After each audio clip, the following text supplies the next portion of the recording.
Bonjour, et bienvenue dans ce coin paisible de l'univers. Installez-vous confortablement. Aujourd'hui, nous allons entreprendre un voyage à travers l'espace et le temps. Nous avons tous entendu parler du spectacle cosmique grandiose qui nous attend dans environ 4,5 milliards d'années. La collision de notre galaxie, la Voie lactée, avec sa voisine la plus proche, la galaxie d'Andromède.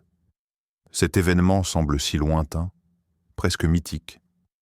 Et pourtant, si je vous disais que cette collision a déjà commencé, que les deux galaxies spirales géantes se frôlent déjà, en ce moment même, tandis que vous écoutez ma voix.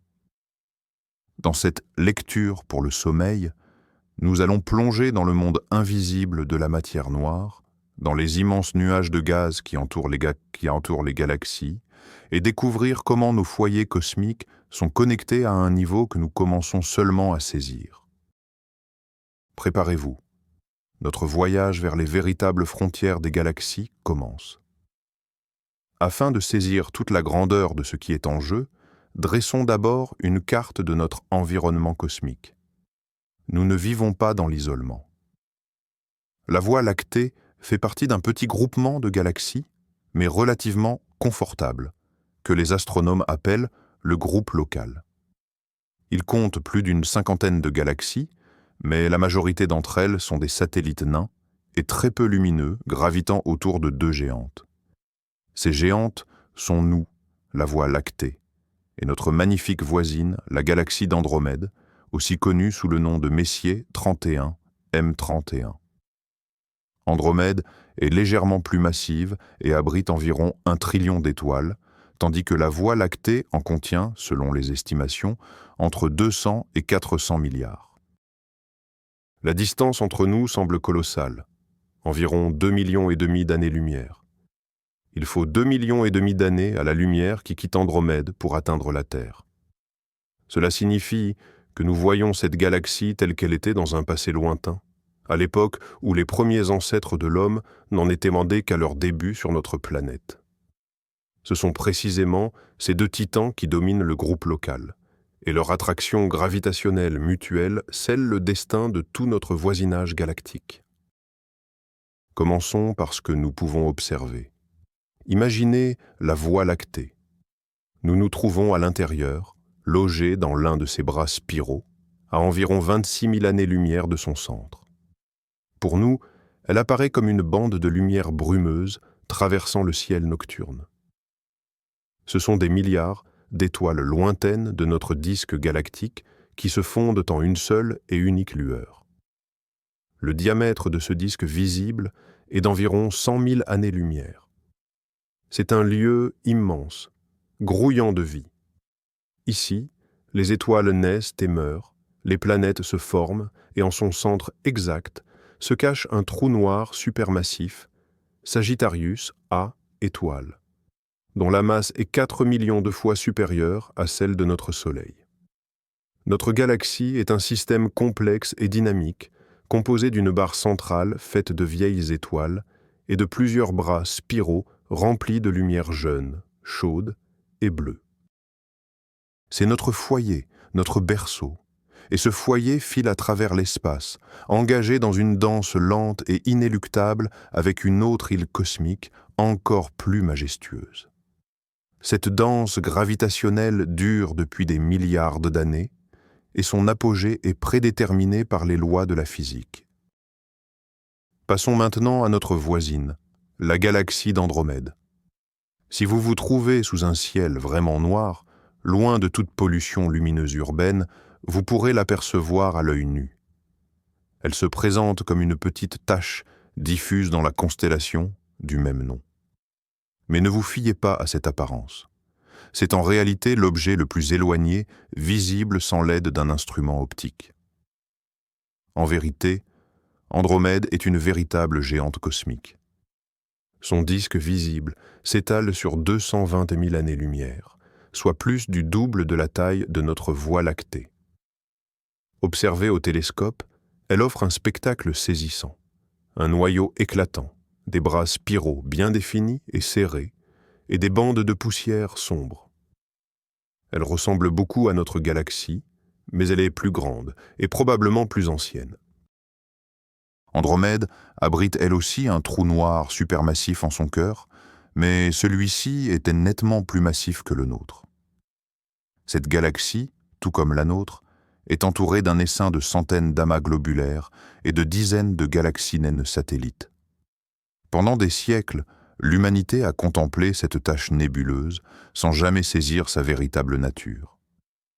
Ce n'est que dans les années 1920 que l'astronome Edwin Hubble a prouvé qu'Andromède n'était pas une simple nébuleuse au sein de la Voie lactée, mais une île dans l'univers, distincte et indépendante, située à une distance inimaginable. Cette découverte a définitivement bouleversé notre perception de l'échelle du cosmos. 2,5 millions d'années-lumière. Essayons de nous représenter cette distance. Une année-lumière, c'est la distance parcourue par la lumière en un an, filant à près de 300 000 km par seconde. Cela équivaut à environ 9 500 milliards de kilomètres. Multipliez ce nombre par 2,5 millions. La distance qui nous sépare d'Andromède est si colossale qu'elle défie l'imagination humaine. Même si nous pouvions voyager à la vitesse de l'engin spatial le plus rapide jamais construit par l'homme, Voyager 1, il nous faudrait des dizaines de milliards d'années pour atteindre Andromède. C'est bien plus que l'âge de l'univers lui-même. L'espace entre les galaxies est un vide quasi parfait. La densité de la matière y est des millions de fois inférieure à celle du meilleur vide que nous puissions créer sur Terre. C'est un monde où règne l'obscurité, le froid et la gravité. Et c'est justement cette gravité, cette force invisible agissant sur des distances immenses, qui est le maître d'œuvre de la tragédie à venir. Malgré l'immense vide qui nous sépare, cette force attire lentement, mais inexorablement, les deux géants galactiques l'un vers l'autre. Mais alors, comment avons-nous découvert qu'Andromède se dirige vers nous et non qu'elle s'en éloigne, contrairement à la majorité des autres galaxies? La réponse nous est parvenue grâce au phénomène bien connu de l'effet Doppler. C'est quelque chose que vous côtoyez quotidiennement. Pensez à une ambulance qui vous dépasse. La tonalité de sa sirène change. Le son monte lorsqu'elle se rapproche et devient plus grave lorsqu'elle s'éloigne. Le même principe s'applique à la lumière. Si une source lumineuse se déplace dans notre direction, la longueur de ces ondes lumineuses se comprime. Elles se décalent alors vers l'extrémité bleue du spectre. C'est ce que nous nommons le décalage vers le bleu. Inversement, si la source s'éloigne, les ondes s'étirent. La lumière glisse alors vers la partie rouge du spectre. C'est le décalage vers le rouge. Au début du XXe siècle, l'astronome Vesto Slipher, en analysant le spectre lumineux émis par Andromède, a fait une découverte surprenante. Contrairement à la plupart des nébuleuses qu'il avait étudiées, la lumière d'Andromède présentait un décalage vers le bleu. Cela ne pouvait signifier qu'une seule chose. Elle fonçait droit sur nous. Des mesures ultérieures ont permis de préciser cette vitesse de rapprochement. Environ 110 km par seconde. Cela représente approximativement 400 000 km par heure. À cette vitesse, nous pourrions atteindre la Lune en moins d'une heure.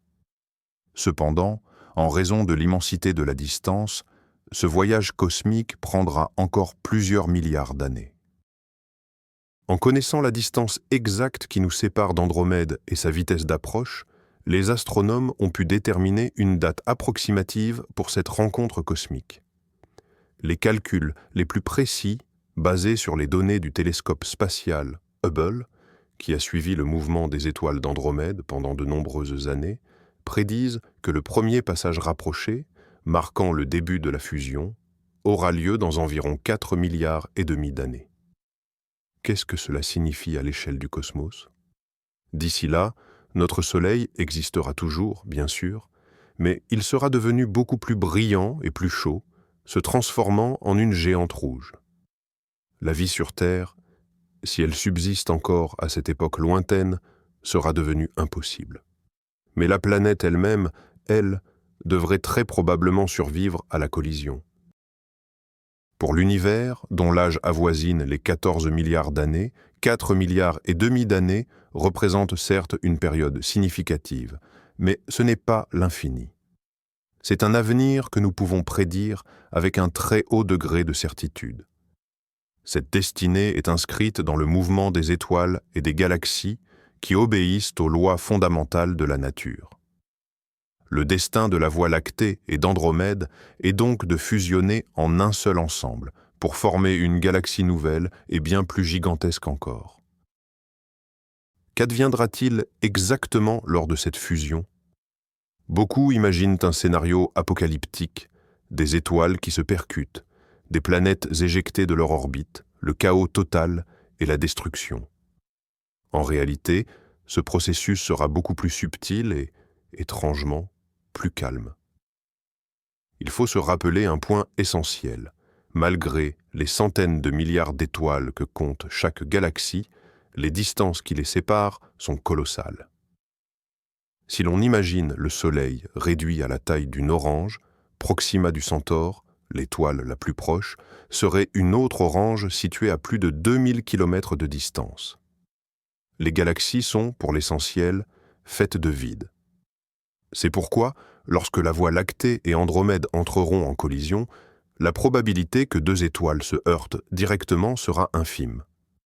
Au lieu de cela, les galaxies se traverseront comme deux fantômes. Mais leur gravité aura un impact colossal. Elle déformera leur structure spirale, étirant de longs flux d'étoiles que l'on appelle des queues de marée. Les galaxies effectueront plusieurs de ces traversées, perdant de l'énergie et se rapprochant à chaque passage. Les immenses nuages de gaz et de poussière des deux systèmes se heurteront, se comprimeront et déclencheront une puissante flambée de formation d'étoiles. Pendant des centaines de millions d'années, des milliards de nouvelles étoiles très jeunes illumineront le ciel du futur. Finalement, dans environ 7 milliards d'années, les noyaux des deux galaxies fusionneront. À la place de nos deux splendides de spirale, naîtra une nouvelle galaxie elliptique, colossale, que les astronomes ont déjà surnommée, avec humour, Milkomeda ou Lactomède. Mais cette image que nous percevons n'est en réalité que la partie émergée de l'iceberg. Au milieu du XXe siècle, cependant, les astronomes qui étudiaient les galaxies spirales se sont heurtés à une véritable énigme. Selon les lois de la physique newtonienne, les étoiles situées dans la périphérie du disque galactique auraient dû se déplacer plus lentement que celles proches du centre, là où la masse principale est concentrée. C'est le même principe que dans notre système solaire. Les planètes lointaines, telles Neptune, parcourent leur orbite beaucoup plus lentement que Mercure, qui est proche du Soleil. Or, les observations révélaient une toute autre réalité. L'astronome Vera Rubin, en mesurant méticuleusement la vitesse des étoiles dans la galaxie d'Andromède et d'autres spirales, a fait une découverte étonnante. Les étoiles situées aux extrémités se déplaçaient presque à la même vitesse que celle du noyau central. La courbe de rotation galactique s'avérait plate. C'était absolument inexplicable. Pour empêcher ces étoiles externes d'être éjectées dans l'espace intergalactique à une telle vitesse, il fallait qu'une masse colossale, invisible, et générant une gravité additionnelle, les retienne. Une masse qui s'étendait même bien au-delà des limites du disque visible de la galaxie. Ce fut la première preuve tangible et solide de l'existence de ce que nous désignons aujourd'hui sous le nom de matière noire. Alors, qu'est-ce que c'est que cette mystérieuse matière noire ? Pour faire simple, nous n'en avons aucune idée. Mais nous savons ce qu'elle n'est pas. Ce n'est pas de la matière ordinaire, ni étoile, ni planète, ni gaz, ni poussière, car elle n'émet, n'absorbe, ni ne réfléchit la lumière. Elle est totalement transparente et invisible pour tous nos télescopes. Nous savons aussi qu'elle n'est pas composée de protons, de neutrons ou d'électrons, les particules qui constituent tout ce que nous voyons autour de nous. Sa nature demeure l'une des plus grandes énigmes de la physique moderne. Les scientifiques supposent qu'elle pourrait être composée de particules élémentaires, exotiques et encore inconnues, qui n'interagissent que très faiblement avec la matière ordinaire. La seule façon dont la matière noire se manifeste, c'est par l'intermédiaire de la gravité. Et il doit y en avoir énormément. Selon les estimations actuelles, la matière ordinaire et visible ne représente qu'environ 5% de toute la masse et de l'énergie de l'univers. Viennent ensuite 27% de matière noire. Les 68% restants sont constitués de l'énergie noire, encore plus mystérieuse, responsable de l'expansion accélérée de l'univers. Il en résulte que les galaxies que nous observons ne sont que de minuscules points lumineux incrustés dans des structures gigantesques et invisibles faites de matière noire. L'existence de la matière noire n'est pas seulement prouvée par la rotation des galaxies. L'autre preuve majeure, c'est l'effet de lentilles gravitationnelles. Selon la théorie de la relativité générale d'Einstein, les objets ou des massifs courbent en l'espace-temps autour d'eux. La lumière qui passe près de ces objets est obligée de suivre cette trajectoire déformée, un peu comme un rayon lumineux est réfracté par une lentille optique. Les astronomes observent cet effet en permanence. Quand la lumière d'une galaxie extrêmement lointaine passe près d'un amas de galaxies plus proches, son image est déformée, étirée en arc, ou apparaît parfois même en plusieurs exemplaires simultanément. En étudiant le degré de cette déformation, les scientifiques peuvent calculer la masse de la lentille, c'est-à-dire l'amas de galaxies. Et le résultat est systématiquement le même. La masse calculée par la lentille gravitationnelle est plusieurs fois supérieure à la masse de toute la matière visible, l'ensemble des étoiles, du gaz et de la poussière, contenus dans cet amas. Cette masse supplémentaire, c'est la matière noire. L'exemple le plus frappant est l'amas de la balle, Bullet Cluster, qui résulte de la collision de deux amas de galaxies. Les observations montrent que le gaz chaud, la matière ordinaire, a ralenti et est resté concentré au centre après la collision. Tandis que la masse principale, la matière noire, qui n'interagit qu'avec la gravité, est passée à travers l'autre amas sans ralentir et se retrouve désormais sur les côtés. C'est une preuve directe que la matière noire existe et qu'elle se comporte d'une manière complètement différente de la matière ordinaire. Cette matière noire invisible forme autour de chaque galaxie une gigantesque structure sphérique, le halo. Ce halo de matière noire est l'échafaudage gravitationnel, le squelette même, à partir duquel la galaxie a pu se former et grandir. Pour bien comprendre, concevez la galaxie non pas comme un simple disque plat, mais plutôt comme un iceberg. Sa partie visible, les étoiles, le gaz, la poussière, n'est que la petite pointe émergée au-dessus de la surface. Car, cachée sous l'eau, se trouve une immense et invisible masse de glace, le halo de matière noire. Il surpasse la partie visible en masse par un facteur de 10, voire 20. C'est ce halo, par sa seule force gravitationnelle, qui maintient les étoiles sur leurs orbites rapides. C'est lui qui détermine la masse totale et l'étendue réelle de la galaxie. La véritable frontière d'une galaxie n'est donc pas le bord de son disque stellaire, mais l'extrémité de son halo de matière noire. Ces halos s'étendent dans le cosmos, sur des distances inouïes, bien au-delà des étoiles les plus lointaines qui lui appartiennent. Comprendre cette structure est la clé pour percer le mystère de la future collision entre la Voie lactée et Andromède. Mais qu'y a-t-il donc dans ce halo gigantesque si l'on met de côté la matière noire? Il n'est pas complètement vide. On y trouve de la matière ordinaire, même si elle est extrêmement raréfiée et donc difficile à repérer. D'abord, ce sont les étoiles les plus anciennes de la galaxie qui y résident, regroupées en centaines d'amas globulaires. Ces vestiges de l'époque où la galaxie s'est formée tournent autour du centre sur des orbites très étirées et désordonnées. En second lieu, le halo est saturé d'un gaz extrêmement raréfié et bouillant, dont la température grimpe jusqu'à plusieurs millions de degrés. On l'appelle le milieu circumgalactique. Il est composé des restes du matériau ayant servi à former la galaxie, auquel s'ajoute la matière expulsée du disque par les explosions de supernovae. Ce gaz brûlant constitue en quelque sorte l'atmosphère de la galaxie. S'il est invisible dans le spectre optique, on peut en revanche le détecter grâce aux rayons X et aux ultraviolets. La masse cumulée de tout ce gaz pourrait bien être comparable à celle de toutes les étoiles réunies dans la galaxie.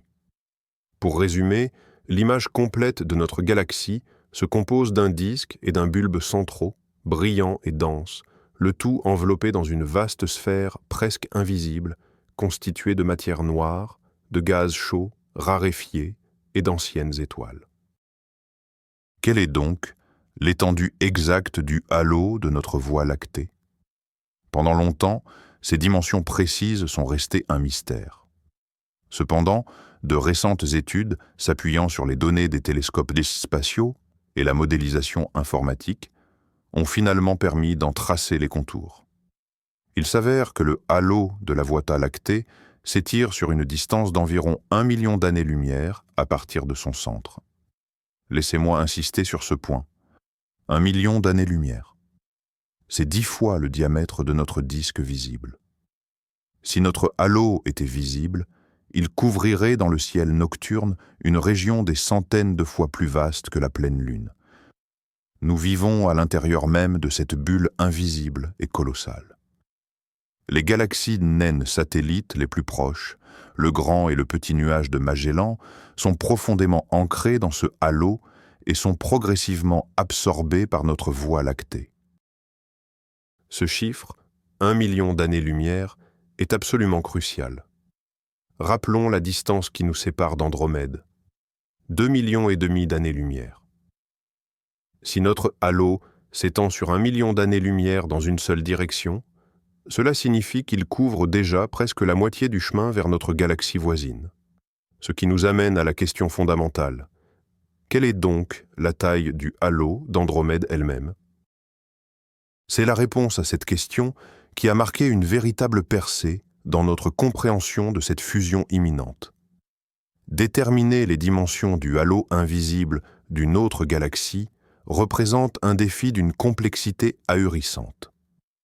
Nous ne pouvons pas y envoyer de sondes spatiales, ni mesurer la vitesse de rotation de ces objets les plus lointains, car ils sont soit inexistants, soit beaucoup trop faibles pour être détectés.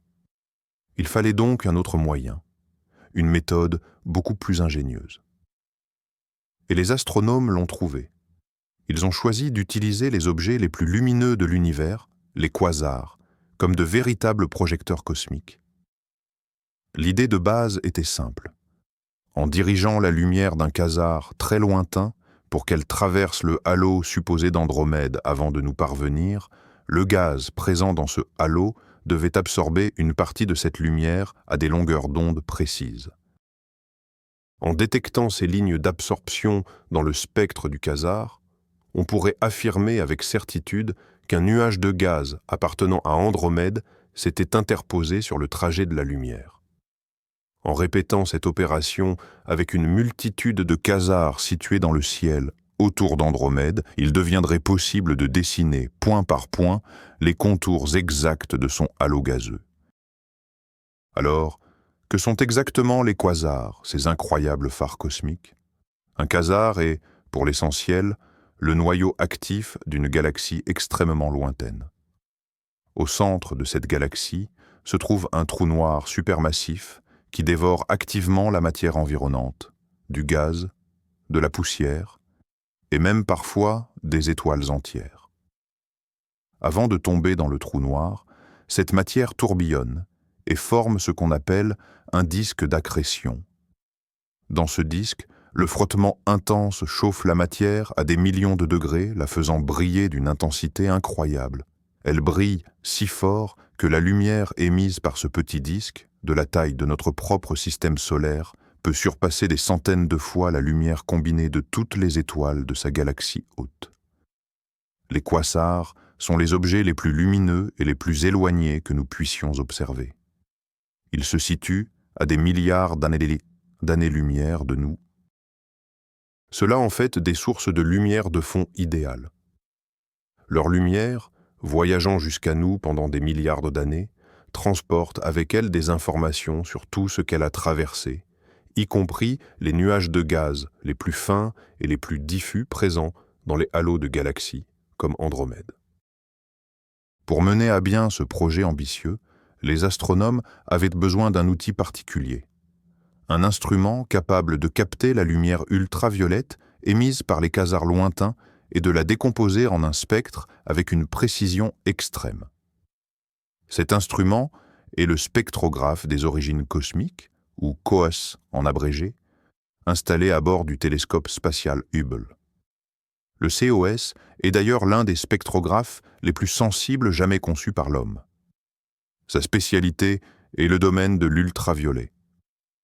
C'est en effet dans cette plage spectrale que les ions des éléments chimiques, tels que le silicium, le carbone et l'oxygène ionisé, laissent leur empreinte. Ce sont les fameuses raies d'absorption. Ces éléments se trouvent dans le gaz raréfié intergalactique et circumgalactique. Grâce à cet appareil, les astronomes ont pu sonder l'atmosphère invisible de la galaxie d'Andromède et, pour la toute première fois, mesurer ses dimensions réelles. Le projet, baptisé AMIGA, est un acronyme signifiant Cartographie de l'absorption du gaz ionisé d'Andromède. L'équipe d'astronomes, dirigée par Nicolas Lehner de l'Université de Notre-Dame, a sélectionné 43 quasars stratégiquement répartis dans le ciel, à différentes distances et dans différentes directions du centre de la galaxie d'Andromède. Pendant plusieurs années, le télescope Hubble a systématiquement observé chacun d'eux à l'aide du spectrographe COS afin de recueillir leurs spectres ultraviolets. S'ensuivit une analyse méticuleuse des données. Les scientifiques traquaient dans les spectres la présence de fines lignes sombres, des signatures claires d'une absorption partielle de la lumière du quasar par le gaz. La logique était simple. Si ces lignes d'absorption étaient à détecter dans les spectres des quasars les plus proches d'Andromède, mais absentes chez les plus lointains, cela constituerait la preuve directe que ce gaz appartenait au halo d'Andromède. Il s'agissait, en quelque sorte, d'une tomographie cosmique. La lumière des quasars remplaçait les rayons X pour sonder et révéler la structure invisible du halo. Les résultats se sont révélés spectaculaires. Les scientifiques ont détecté la présence de gaz raréfiés et ionisés dans presque toutes les directions autour d'Andromède. Mais le plus important, c'est qu'ils ont pu déterminer jusqu'où s'étendait réellement ce halo gazeux. Dans certaines directions, il s'étendait jusqu'à 2 millions d'années-lumière du centre d'Andromède. Mais en moyenne, son rayon est d'environ 1 300 000 années-lumière. Ce résultat a complètement changé la donne. Faisons les comptes. Le halo de notre Voie lactée a un rayon d'environ 1 million d'années-lumière. Celui d'Andromède fait environ 1 300 000 années-lumière. La distance entre les centres des deux galaxies est de 2,5 millions d'années-lumière. Or, une simple arithmétique révèle que 1 million plus 1 300 000, c'est supérieur à 2,5 millions. Cela signifie que les régions externes les plus raréfiées de ces gigantesques halos invisibles se chevauchent déjà. Elles sont en contact. La Voie lactée et Andromède ne sont donc plus des systèmes totalement isolés. Le premier contact, le premier effleurement a déjà eu lieu. Mais en quoi consiste exactement cette zone de contact ? Il est crucial de comprendre que ce n'est pas la collision de deux corps solides. Il faut plutôt l'imaginer comme deux nuages de brume ou de fumée qui commencent à se mélanger lentement à leurs frontières. C'est une région où la densité de matière est extrêmement faible, se limitant à quelques atomes par mètre cube seulement. Vous pourriez la traverser à bord d'un vaisseau spatial sans même vous en rendre compte. Pourtant, à l'échelle galactique, cela revêt une importance capitale. C'est le point de départ du processus de mélange de leur atmosphère. Cela signifie que des atomes qui appartenaient autrefois à la Voie lactée peuvent désormais se retrouver dans le halo d'Andromède, et inversement. Ce processus est en cours depuis peut-être des centaines de millions, voire des milliards d'années. Nous vivons au cœur même de cette zone de fusion. La collision visible des disques et des étoiles n'est que l'acte final et le plus dramatique d'une pièce cosmique qui est déjà bien entamée. L'interaction essentielle, celle qui déterminera toute l'évolution future, se déroule en ce moment dans ce monde invisible fait de gaz raréfiés et de matière noire. Cette région où les halos se chevauchent, cette atmosphère partagée par les deux galaxies, représente un laboratoire cosmique unique. Les astronomes appellent cet environnement le milieu circumgalactique, abrégé en MCG. Le MCG est considéré comme jouant un rôle essentiel dans la vie d'une galaxie. C'est un réservoir de matière qui alimente la formation stellaire. Une galaxie ne peut pas former d'étoiles indéfiniment avec le seul gaz présent dans son disque, car ce dernier finit par s'épuiser. Pour maintenir ce processus, elle doit être constamment réalimentée en gaz frais provenant de l'extérieur, c'est-à-dire de son propre halo.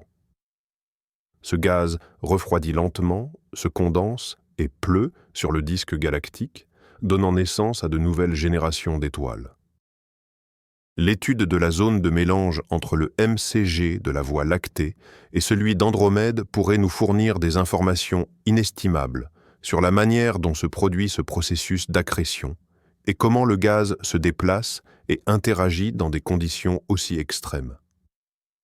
Cela nous aidera à comprendre pourquoi certaines galaxies forment encore activement des étoiles, tandis que d'autres sont mortes depuis longtemps et ne sont plus que des amas de vieilles étoiles rouges. Quel sera l'impact de ce mélange des halos gazeux sur l'avenir des deux galaxies? Il est encore difficile de le prédire avec certitude. On peut néanmoins anticiper des conséquences très intéressantes. Lorsque deux environnements gazeux se mélangent, cela peut générer de la turbulence, des ondes de choc et des instabilités. Ces phénomènes pourraient accélérer le refroidissement du gaz et son dépôt sur les disques galactiques. Il est possible que, dans le futur, et même avant la collision principale, nous observions une légère augmentation du taux de formation d'étoiles à la périphérie de la Voie lactée et d'Andromède. À l'inverse, cette interaction pourrait aussi agiter et réchauffer le gaz, ralentissant temporairement la création de nouvelles étoiles. De plus, ce processus d'échange de matière signifie que les futures étoiles qui se formeront dans notre galaxie pourraient contenir des atomes provenant d'Andromède, et inversement. D'une certaine manière, les galaxies commencent déjà à échanger les éléments constitutifs destinés à leur future génération d'étoiles et de planètes. Cela efface la frontière nette entre ce qui est nôtre et ce qui est étranger à l'échelle galactique. Mais quel est le rôle de la matière noire dans ce scénario? Elle en est la chef d'orchestre principale. Ce sont ces gigantesques halos de matière noire qui, les premiers, ont amorcé l'interaction gravitationnelle. Leur attraction mutuelle, il y a des milliards d'années, a défini la trajectoire de rapprochement des galaxies. Mieux encore, leur fusion est le moteur fondamental de l'ensemble du processus. La matière noire génère le potentiel gravitationnel, cette sorte de bassin invisible où vient clapoter et se mélanger la matière ordinaire, le gaz. C'est la dynamique de la matière noire qui dicte la manière dont les galaxies se déplacent, se déforment et, in fine, fusionnent. Lorsque les halos de matière noire fusionnent, ils donnent naissance à un halo unique, encore plus massif. C'est à l'intérieur de cette structure que les composantes visibles des galaxies vont d'abord danser, puis s'unir définitivement. Les simulations démontrent que le processus de fusion des halos de matière noire s'opère de manière fluide et bien moins dramatique que ne l'est la collision des disques stellaires. Il s'agit d'une lente et progressive unification de deux géants invisibles, un phénomène qui est déjà en pleine effervescence. Y a-t-il d'autres signes, peut-être plus évident, de cette interaction initiale? Les astronomes les recherchent activement. Par exemple, ils examinent les étoiles les plus lointaines situées aux confins de la Voie lactée et d'Andromède, ainsi que leurs galaxies satellites. Si les halos sont déjà en interaction, leur gravité pourrait exercer une influence subtile, mais néanmoins détectable, sur l'orbite de ces objets. Il est possible que certains courants d'étoiles situés à la périphérie de notre galaxie soient déjà légèrement déformés par la force gravitationnelle du halo invisible d'Andromède. De plus, les astronomes recherchent ce qu'on appelle un pont de gaz ou d'étoiles qui pourrait s'étendre entre les deux galaxies. Pour l'instant, aucune preuve manifeste de ce type n'a été trouvée. Ce n'est cependant pas surprenant compte tenu de la dispersion et de l'invisibilité du milieu à de si grandes distances.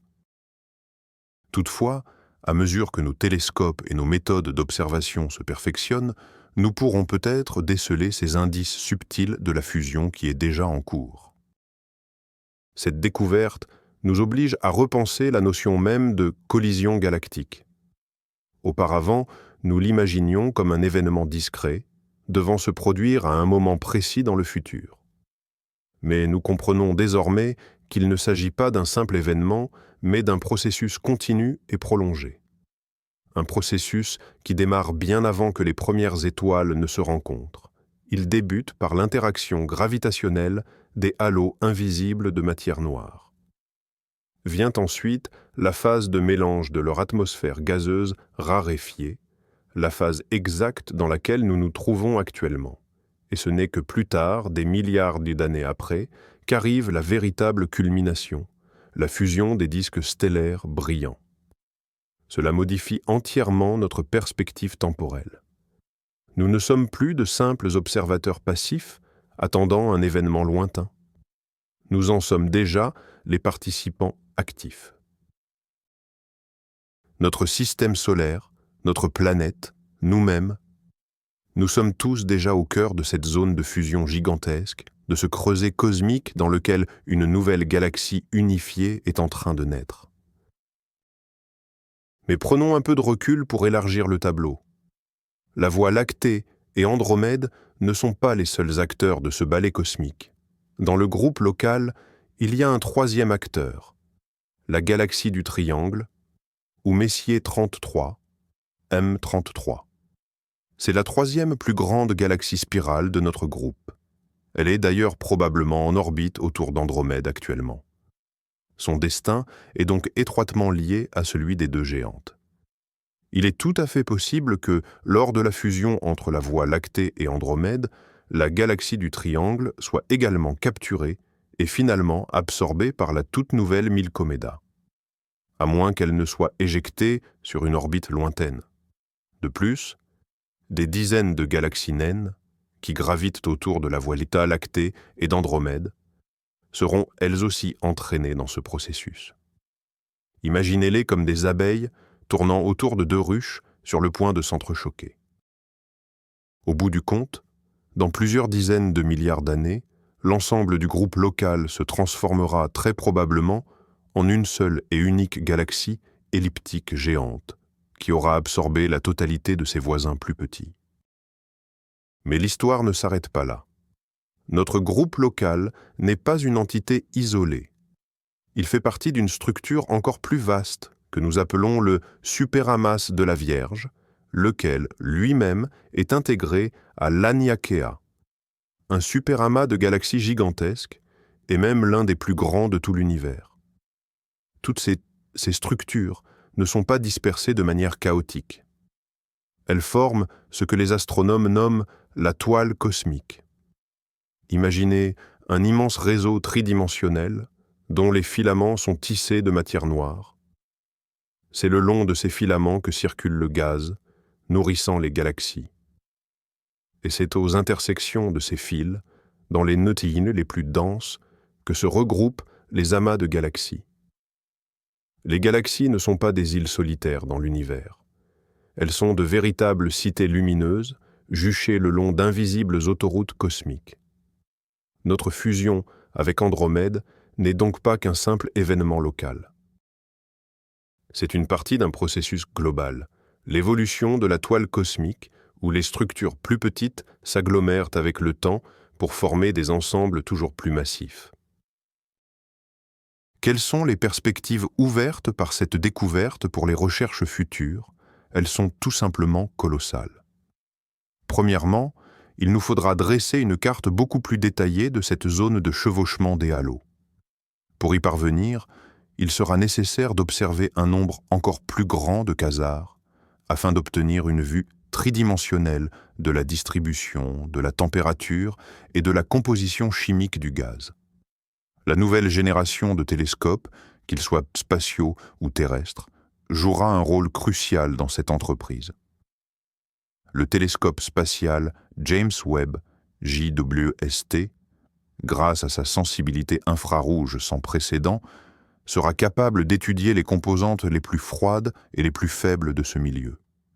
Il pourra également détecter les étoiles les plus lointaines situées à la périphérie des galaxies, dont le mouvement trahira l'influence gravitationnelle du halo voisin. Quant aux futurs télescopes terrestres géants, comme l'Extremely Large Telescope, ELT, ils pourront obtenir des spectres encore plus détaillés, nous renseignant ainsi avec précision sur la dynamique de ce gaz. Par ailleurs, l'étude d'autres exemples de fusion galactique nous permet de mieux appréhender notre propre situation. L'univers regorge de tels exemples, observés à différentes étapes du processus. Prenons l'exemple des célèbres galaxies des antennes. Il s'agit d'une paire de galaxies en plein processus de collision. On y observe de longues queues de marée, des régions de formation stellaire intense, tout ce qui attend la Voie lactée et Andromède dans le futur. L'observation de ces systèmes nous permet de vérifier et d'affiner nos modèles informatiques de fusion. En étudiant des paires de galaxies qui se trouvent au même stade de rapprochement que la nôtre, nous pouvons tenter de détecter chez elles des signes d'interaction de leurs halos, confirmant ainsi que notre découverte n'est pas une exception, mais bien une règle générale dans l'évolution des galaxies. D'ici de nombreux milliards d'années, une fois le processus de fusion achevé, l'intégralité du groupe local se sera réduite à une unique galaxie elliptique géante. Elle sera dépourvue de ses magnifiques bras spiraux et de toute activité de formation stellaire. Elle prendra la forme d'un vaste amas sphéroïdal, constitué de milliers de milliards de vieilles étoiles rouges, toutes en orbite chaotique autour d'un noyau central unique. C'est là que fusionneront les trous noirs supermassifs de la Voie lactée et d'Andromède. Notre Soleil se sera d'ailleurs éteint depuis longtemps, réduit à l'état de naine blanche. Mais si un observateur pouvait contempler le ciel depuis cette galaxie du futur, il ferait face à un tableau radicalement différent. Au lieu de la bande familière de la Voie lactée, le ciel serait uniformément parsemé d'étoiles, et il serait terriblement plus solitaire. En effet, à cause de l'expansion accélérée de l'univers, toutes les autres galaxies auraient disparu au-delà de l'horizon observable. Notre galaxie fusionnée resterait alors seule, isolée, dans un univers sombre et vide. Alors, qu'est-ce que tout cela signifie pour nous, ici et maintenant? À première vue, cette connaissance ne change rien à notre quotidien. Mais à un niveau plus profond et philosophique, cela change absolument tout. Cela nous révèle que l'univers n'est pas un simple décor statique, mais un organisme vivant, qui respire et qui est en constante mutation. Les processus qui façonnent son apparence prennent certes des milliards d'années, mais ils sont incessants. La prise de conscience que nous faisons déjà partie de cette fusion grandiose efface toutes les frontières. Notre foyer, ce n'est pas seulement la planète Terre, ni même le système solaire, et encore moins la galaxie de la Voie lactée. Notre foyer, c'est cette structure commune et unifiée qui est lentement en train de naître sous nos yeux. Nous sommes liés à Andromède non seulement par un avenir commun, mais aussi par un présent partagé. Les atomes qui composent notre corps seront peut-être un jour inclus dans des étoiles qui s'allumeront au sein d'une autre galaxie, aujourd'hui lointaine. Cela nous rappelle notre profonde unité avec le cosmos et les mystères incroyables qu'il détient encore. Alors, récapitulons ce voyage au cœur du silence. Nous sommes partis d'un fait établi. Dans 4,5 milliards d'années, la Voie lactée et Andromède entreront en collision. Mais ensuite, nous avons plongé plus profondément, au-delà de la lumière visible, dans le royaume de la matière noire et du gaz raréfié. Et nous avons découvert que les galaxies ne sont pas de simples disques d'étoiles, mais de gigantesques sphères invisibles, des halos, qui s'étendent sur des millions d'années-lumière. Et la révélation la plus époustouflante, c'est que ces halos, ces véritables frontières de nos galaxies, se touchent déjà. La collision n'est pas un événement futur, c'est un processus qui est déjà en cours. Vous et moi, nous vivons au beau milieu de cette fusion cosmique, dans la zone du premier contact. Cette pensée est à la fois fascinante et nous donne le sentiment d'appartenir à quelque chose de vraiment colossal.